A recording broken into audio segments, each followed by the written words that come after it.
Hello everyone, welcome back to the channel. आज के इस वीडियो में हम डिस्कस करने वाले हैं BEVAE 181 इन्वायरमेंटल स्टडीज दिसंबर 2024 के प्रीवियस ईयर ऑब्जेक्टिव क्वेश्चंस। इस वीडियो में टोटल 25 MCQs हैं जो इग्नू टर्म इंड एग्ज़ाम के लिए बहुत ही इम्पोर्टेंट हैं। मैं सिर्फ करेक्ट आंसर नहीं बताऊंगा बल्कि हर क्वेश्चन का क्लियर एक्सप्लेनेशन दूंगा ताकि आप समझ सको कि वो ऑप्शन ही क्यों सही है। एक्सप्लेनेशन बिल्कुल बाइलिंगुअल होगा। अगर आप रिवीजन, कंसेप्ट क्लैरिटी या एग्जाम से पहले कॉन्फिडेंस चाहते हैं तो ये वीडियो एंड तक ज़रूर देखिए, क्योंकि यहीं से डायरेक्ट और इनडायरेक्ट क्वेश्चन एग्जाम में आते हैं। तो चलिए बिना टाइम वेस्ट किए क्वेश्चन नंबर 1 से स्टार्ट करते हैं। हमारा पहला क्वेश्चन है, which one of the following is not one of the 17 SDGs। तो यूनाइटेड नेशन ने 2015 में total 17 sustainable development goals adopt किए थे। उसमें एग्जैक्ट वर्डिंग यूज होती है जेंडर इक्वलिटी, जिसका मतलब है equal right for man and women. Gender equality conceptually different term है और SDG का ऑफिशियल लिस्ट में मेंशन नहीं है, इसलिए इस क्वेश्चन का करेक्ट आंसर जेंडर इक्विटी हो जाएगा। अगले प्रश्न पर चलते हैं। हमारा अगला प्रश्न है, which option represents a human modified environment. Human modified environment वो होता है जो नेचुरल बेस पर होता है लेकिन ह्यूमन कंट्रोल में ऑपरेट करता है। ऑर्चार्ड नेचुरल लैंड पर होते हैं लेकिन प्लांटेशन, इरिगेशन और मेंटेनेंस ह्यूमन करते हैं। इसीलिए ऑर्चार्ड जो है ये ना पूरा मैन मेड है ना ही नेचुरल है, इसलिए इस क्वेश्चन का सही आंसर ह्यूमन मॉडिफाइड एनवायरनमेंट के लिए ऑर्चार्ड हो जाएगा। अगले प्रश्न पर चलते हैं। अगला प्रश्न है, who stated the term sustainable development as an oxymoron. तो हरमन डेली एक इकोलॉजिकल इकोनॉमिस्ट थे। उनका कहना था कि अर्थ के रिसोर्सेस लिमिटेड हैं लेकिन डेवलपमेंट को अनलिमिटेड माना जा रहा है। इसी कंट्राडिक्शन की वजह से उन्होंने सस्टेनेबल डेवलपमेंट को ऑक्सीमोरॉन कहा, इसलिए इस क्वेश्चन का करेक्ट ऑप्शन हरमन डेली हो जाएगा। अगले प्रश्न पर चलते हैं। हमारा नेक्स्ट क्वेश्चन है, which of the following is a biotic component. तो बायोटिक कंपोनेंट मतलब लिविंग ऑर्गेनिज्म। सेफ्रोफाइट्स जैसे बैक्टीरिया और फंजाई डेड प्लांट और एनिमल को डिकम्पोज करते हैं, इसीलिए इकोसिस्टम का लिविंग पार्ट है। इसलिए इस क्वेश्चन का सही आंसर सेफ्रोफाइट्स हो जाएगा। अगले प्रश्न पर चलते हैं। यह प्रश्न इकोसिस्टम से रिलेटेड है। ऑप्शंस में बाउंड्री, सेल्फ सस्टेनिंग और साइज जैसे पॉइंट्स दिए हुए हैं। तो यहाँ पर जो सही उत्तर है वह ecosystem represent enormous contrast in size and complexity ये है, क्योंकि इकोसिस्टम जो है वो छोटा पॉन्ड भी हो सकता है और बड़ा सा फॉरेस्ट भी। अगले प्रश्न पर चलते हैं। अगला प्रश्न है कि कौन सा एक टॉप कार्निवोर है। टॉप कार्निवोर या टॉप कंज्यूमर फूड चेन के हाईएस्ट ट्रॉपिक लेवल पर होता है। वल्चर जो है डेड एनिमल्स को कंज्यूम करता है और फूड चेन का लास्ट कंज्यूमर होता है, इसलिए इस क्वेश्चन का सही आंसर वल्चर हो जाएगा।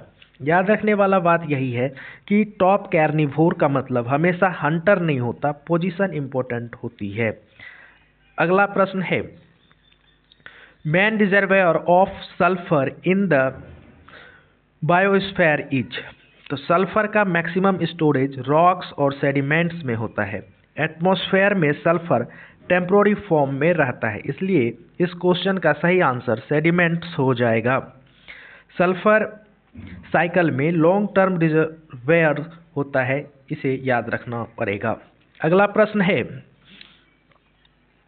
Hemlock and maple are found in. Hemlock और मेपल टेम्परेट क्लाइमेट के ट्रीज हैं। ये मॉडरेट रेनफॉल और सीजनल टेम्परेचर वाले रीजन्स में मिलते हैं, इसलिए इसका जो सही आंसर है वो टेम्परेट डिसीडियस फॉरेस्ट हो जाएगा। अगले प्रश्न पर चलते हैं। हमारा अगला प्रश्न है, in Thar desert Calotes and Uromastyx mainly feed on. तो यहाँ पर जो है थार डेजर्ट में वेजिटेशन कम होती है, इसलिए रेप्टाइल्स इंसेक्ट्स पर डिपेंड करते हैं, स्पेशली डेजर्ट लोकस्टस पर। इसलिए इस क्वेश्चन का सही आंसर डेजर्ट लोकस्टस हो जाएगा। और यहाँ पर एक बिंदु याद रख सकते हैं कि डेजर्ट इकोसिस्टम में इंसेक्ट्स मेजर फूड सोर्स होते हैं। अगले प्रश्न पर चलते हैं। Organism attach to the stems and roots of aquatic plants are called. तो पेरिफाइटोन्स वो ऑर्गेनिज्म होते हैं जो प्लांट के सरफेस से चिपक कर रहते हैं, जबकि प्लैंकटन्स फ्री फ्लोटिंग होते हैं, इसलिए वो यहाँ फिट नहीं बैठते। तो इस क्वेश्चन का सही आंसर ऑप्शन नंबर ए पेरिफिटॉन हो जाएगा।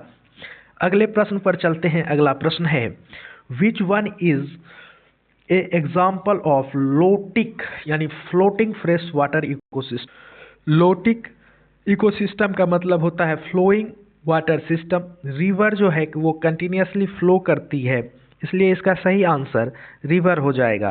अगर यहीं पर लैंटिक वाला पूछता यानी स्टेगनेंट, तो इसका ऑप्शन पूल, लेक या स्वैम्प होता। अगले प्रश्न पर चलते हैं। अगला प्रश्न है which of the following is a non renewable resources. तो मिनरल्स को फॉर्म होने में मिलियन ऑफ ईयर्स लगते हैं। ह्यूमन टाइम स्केल पर ये रिन्यू नहीं होते हैं, इसलिए इस प्रश्न का answer option B mineral deposits हो जाएगा। अगले प्रश्न पर चलते हैं। Soil with low organic matter and poor fertility is known as. तो यहाँ पर जो डेजर्ट सॉइल है इसमें मॉइस्चर और ह्यूमस दोनों कम होते हैं, इसलिए फर्टिलिटी भी लो होती है।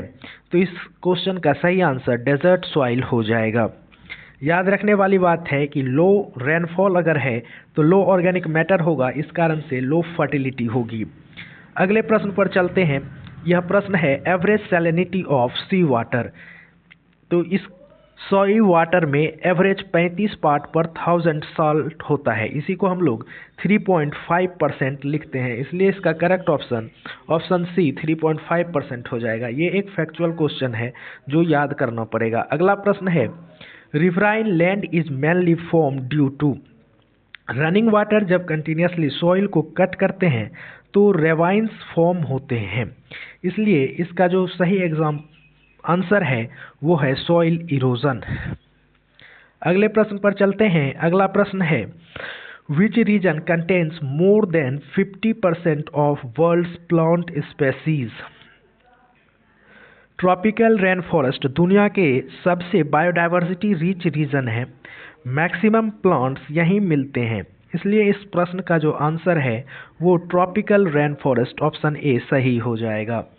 अगले प्रश्न पर चलते हैं।